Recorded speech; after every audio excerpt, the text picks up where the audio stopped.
Welcome to Beware of Spoilers. I am Adam. So, first time going to the movies in a little bit. A week. A little over a week, actually, because I saw Beast last week. I'm trying to think, what else was there? Was Dragon Ball Super last week, too? No. Was that 2 weeks ago? I don't know. It's all kind of blurring together. Either way, just saw 3,000 Years of Longing, the second Idris Elba movie this month. This one was a lot better than Beast, because Beast was just Idris Elba fights a lion. This one is Idris Elba is trapped in a genie's bottle. He is a genie, he's trapped in a bottle, and he is, He is trying to be free from the bottle.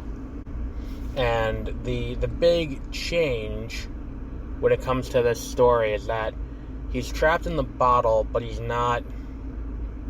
how do I put this? He's not trapped in the bottle. Like, the genie from Aladdin, he's in the bottle, he gets out of the bottle, grants 3 wishes, goes back in the bottle, goes home. He gets trapped in the bottle, and then goes and... He has to, if he gets someone to give him 3 wishes, he's then free from the bottle. He doesn't have to go back into the bottle.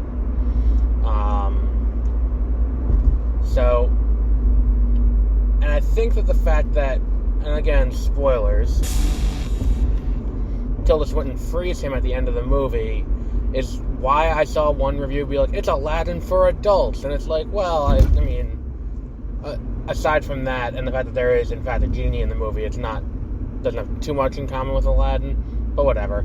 So, when you watch this movie, you're going to see his story, and that's something that we don't really see too much when we talk about these movies about genies and, these mythical creatures. They're less important. They're more the vehicle through which to create a fantastical element to explain humanity's, explain what humanity is doing wrong. To do some indictment of the human condition, this, that, the other thing. So, looking at it through that prism, and then being like, well, no, we're not going to tell the story of that. We're going to talk about why this genie is trapped in the bottle, and why he wants to get out of the bottle. And give him that. Because, again, Aladdin, we don't know why the genie's in the lamp. We don't know why he wants to get one. I think we'll figure out why he wants to get out of the lamp.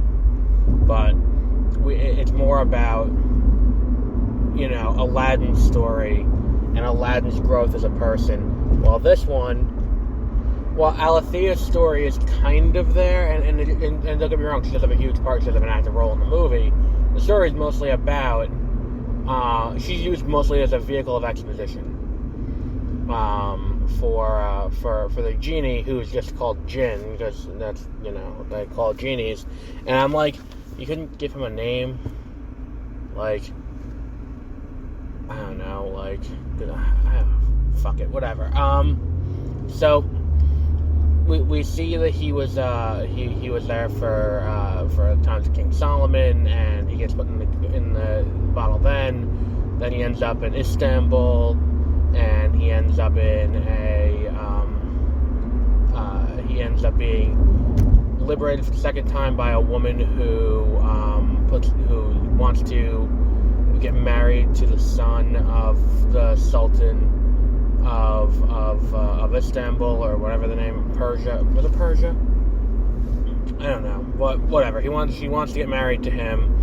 Then things go sideways. She ends up dead, and he ends up stuck in that building, and he ends up being then later in the movie he ends up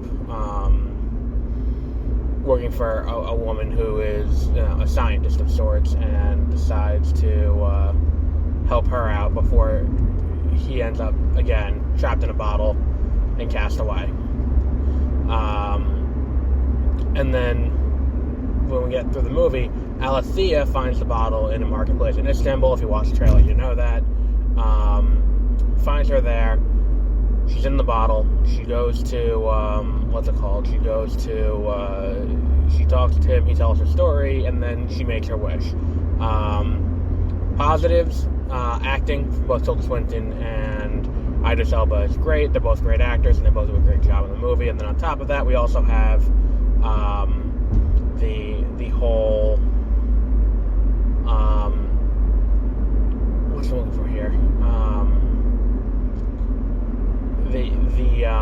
The supporting cast is all great, from the members of the royal family of the Sultan to everyone involved in the way back story with King Solomon, and the woman who plays the what's it called? The woman who plays the bride who got a hold of it and wished for knowledge. Like, it's all great stuff all around. Then comes the production design, the costuming. It's all great. That's a strong suit on the movie. The negative, and you've probably heard this complaint before. I think I had this complaint with Top Gun Maverick. I had this complaint with The Batman. I had this complaint with numerous movies in the past. They just don't know when to end, and you get these situations where it's like, all right, well, here's a clear delineation as to where this movie should end off, and then, for whatever reason, I mean, in this case, it's to make sure the movie gets over feature length. It isn't considered a short, because if it didn't have the, if it didn't have these little add-on bits, it would have been under an hour and a half, which would have put it into not feature length territory. But what you have is the issue is, the way the story goes is he tells the story to Alethea. Alethea figures out that she has everything she wants. All she wants is for him to be free. Or for his companionship as something that is more to her in terms of intellectual, capability. So it's like that relationship, what she wants. So she uses her wish to allow him to fall in love with her. Alright, cool. And then he's out of the bottle. They go back to England. And then there's this scene where they're in the airport, and she's trying to get him through in a salt shaker, and they're putting it through TSA, and then they get to England, and there's a scene with the racist neighbors, and then there's, all of that. And then there comes the moment where we get her, and we see them living happily ever after. And they're like, alright, cool, so that happened. Then it's like, I can live with that. Then there's another little continuation where the story continues, and then we get to see that because the jinn in this story are designed where it's like they are built on electromagnetic force and pulses and stuff like that, when he's in England, he's picking up all of it, and it's slowly killing him. To have that much, like, cell phone radiation, television radiation, all of this other stuff, electricity and transmissions, and anything that's happening, it's all going through him, and it's killing him. So that happens, and we get this moment where then it's starting to kill him. So she has to wish for him to go away. So she makes that wish, and that's the right thing to do. So we still get that, kind of cautionary tale where she still can't be truly happy because her happiness is at the detriment of him. So she sends him away. All right, cool. She sends him away. Then we get 3 years later, we get another coda where now we see her in this park. It's the same park from the end of the Eternals, where I was like, that's kind of funny. Where Arisham appears in the sky and fucks off with Cersei, and who else was it that he brought?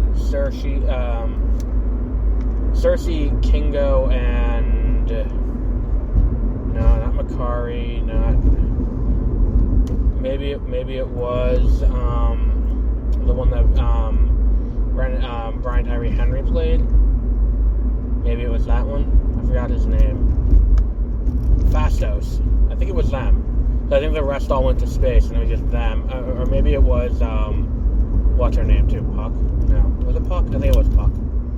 Or Sprite, or something like that. Anyway, I gotta watch that movie again. I did really like that movie. Anyway, it's that same park, and she's there. She's writing the story 3,000 Years of Longing, and it's like, all right, that's cute. That I can buy this little 2-second scene, and then she's walking in the park, and sure enough, the djinn shows up again, and it's like, so there was no repercussion. And it's like, all right, here's the thing. I understand if you want to tell a story that there was no bad outcome to this wishing story, but then why include the bad outcome at all? Like, why include the bad outcome at all, where she's got to make the wish to send him away, if he's just going to come back anyway? What's the point of that?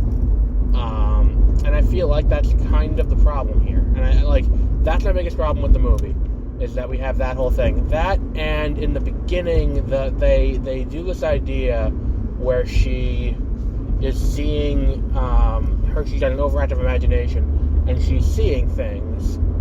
And I'm like, all right, that could be cool. Let's play with this a little bit. And that doesn't get addressed again until the very end of the movie. After we see, after she passes out on stage, when she sees the person who it turns out was a real person in the past. We see him again in the flashback back to when King Solomon was courting Shiva or something like that. Prior to that, we think it could be a figment of our imagination, or what is it? But, that's there. And then it's is the point of this that, these djinn are kind of pushing her to... Actually, they were also djinn. It's are they pushing her to help liberate the one that we follow in the movie? Is that the point of that? I don't think it's clearly enough explained. And I think that there could be another... that could have been added on a little bit clearer. Where it's okay, so what's going on here? Why does it matter? And what's all that about? And again, because it's included in the beginning of the movie and then not expanded on again, I feel like what happened was the majority of the short story that this movie is based on, is centered around the djinn telling his story in the hotel room to Alethea.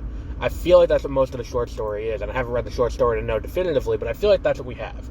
And if that's going to be what we're centering this whole thing on, I can kind of understand, that opening is just giving context as to why she's in Istanbul in the first place. I don't think it's specifically necessary to give that level of information. I think you can get away with a lot less information, and I think in some cases less is more.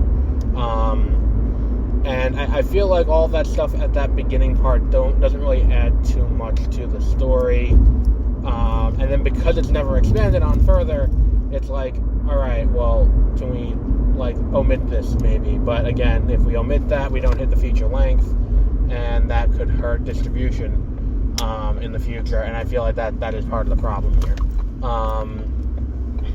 What else was there? Let me get a milkshake. I do have a lot of time left. Yeah, I think I got everything that I wanted to address with this. Because it's look, the movie could definitely have been better, and I think that's just those things that needed improvement. But I think that I'm not smart enough to tell you what to have done there to have kept the runtime intact while not... Well, I mean, what you could have done is added another anthology story, and you may have bumped it up to 2 hours, but, I mean, if you're worried about runtime, adding in this nonsense before and after the interesting part doesn't really help. If you're expanding out the falling action of your story, you're not exactly giving me a reason to sit through and watch it, I think is part of the problem. You need to, if you're going to expand out that part, you need to give good reason as to why that's being expanded out, instead of expanding out what's happening in the middle of the story, which is the meat and potatoes that anyone cares about. Because in a story like this, the way that it is portrayed, we should be getting to the end of the plot, and then that should be the, that should be the, what's the word I'm looking for here? The end. The end of the story should be her making her wish, and then whatever the ramifications of said wish are. Be it, her wishing for him to be free, be it the wish the way she portrayed it in the movie, where it's okay, I'm going to wish for myself to be, for him to fall in love with me, whatever wish you want to do to tell the story, do that. I feel like that would have been better use of the end of this movie and the beginning of this movie, is if they could just cut it down to the bare minimum. Why are you in Istanbul? Why are you... And it's like, why are you in Istanbul? I'm here for a conference. Boom, done. And then what happens with the wish? Boom, done. Move on. Tell me more with what's going on with the genie story. That's the more interesting part of the story. But we will wrap up there for today. I think the next thing, I recorded it already, but it's not going to go up until tomorrow morning, is a review of Pac-Man World Repacked.